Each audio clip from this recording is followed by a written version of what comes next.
Arnaud Dumas, bonjour. Bonjour. On va parler avec vous de la crise monétaire sur les marchés émergents. Quel regard vous portez sur cette nouvelle crise ?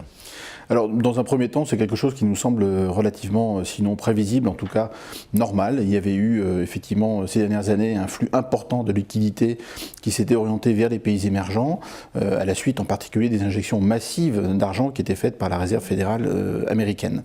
Il nous semble qu'à partir du moment où la Réserve fédérale infléchit, même modestement pour l'instant, sa politique monétaire, il nous semble normal qu'il y ait un retour de bâton en quelque sorte et que ces flux soient suivis d'un reflux, que les capitaux passent cette fois-ci en sens inverse des pays émergents vers les pays développés, d'où probablement la crise monétaire que nous connaissons en ce moment.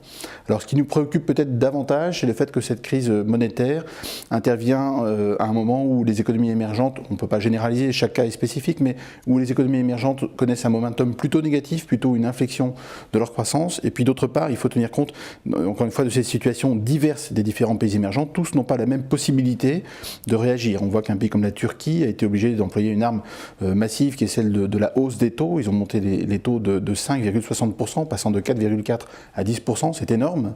Un pays comme la Chine, en revanche, dispose par exemple de réserves de change considérables, près de 4 000 milliards de dollars de réserves, pour éventuellement intervenir et faire face à cette situation de crise.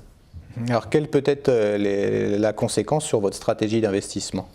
Alors la conséquence, elle est relativement simple. D'une part, je rappelle que nous sommes absents des pays émergents en direct dans nos gestions depuis relativement longtemps, depuis plusieurs trimestres. Donc l'impact direct sur les marchés d'actions des pays émergents ne nous préoccupe que peu pour l'instant.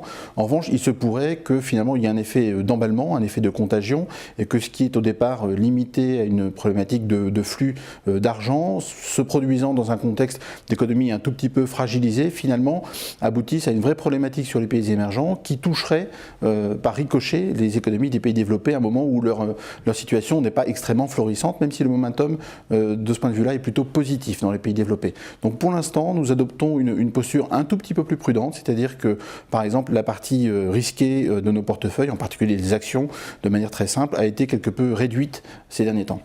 Merci Arnaud Dumas. Merci.